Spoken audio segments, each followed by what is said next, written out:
Hello friends, welcome to my channel Sadhana's recipe. আজ আমি share করব ম্যাঙ্গো লাচ্ছি বা আমের লাচ্ছি রেসিপি। এই গরমে রিফ্রেশিং একটি ড্রিঙ্কস হচ্ছে লাচ্ছি, আর তা যদি হয় আমের লাচ্ছি তাহলে তো কথাই নেই। আসুন দেখে নিই কীভাবে আমি করেছি।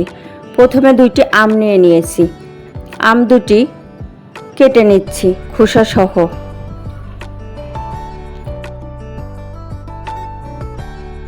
এই আমের লাচ্ছি রেসিপিটা খুবই সহজ ও সিম্পল।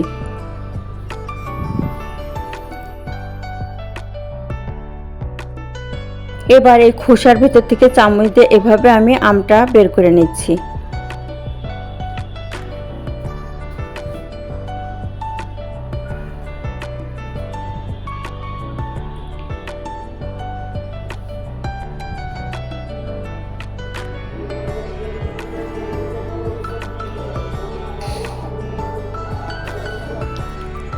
আটিটা এভাবে হাত দিয়ে খোসা ছাড়িয়ে আমি চিপে নিচ্ছি।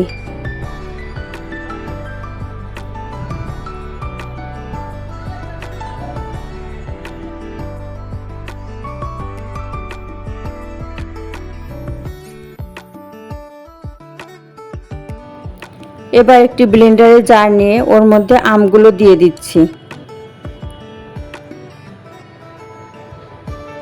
এবং ভালো করে ব্লেন্ড করে নিচ্ছি। এবার আবারও ব্লেন্ডারে জার নিয়ে এর মধ্যে 3 টেবিল চামচ দই দিয়ে দিচ্ছি, 2 টেবিল চামচ চিনি দিয়ে দিচ্ছি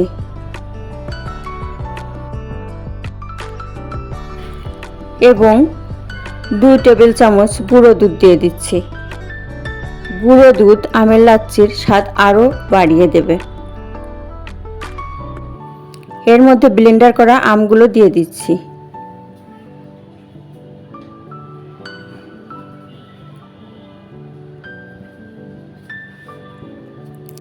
ফ্রিজের ঠান্ডা জল এবং বরফ একসাথে দিয়ে দিচ্ছি। আমি লাচ্ছিটা একটু ঘন করব, তাই অল্প পরিমাণ জল দিয়েছি। এবার ব্লেন্ডারের জারটা ঢেকে ব্লেন্ড করে নিচ্ছি।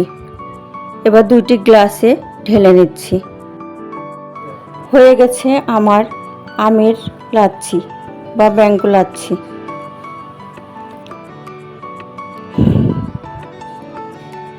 আপনারা খুব সহজে এটা বাড়িতে তৈরি করে নিতে পারবেন। ভিডিওটি ভালো লাগলে লাইক করে দিবেন, কমেন্ট করবেন, শেয়ার করবেন এবং এখনও যারা চ্যানেলটি সাবস্ক্রাইব করেননি প্লিজ সাবস্ক্রাইব করে দিবেন। ধন্যবাদ।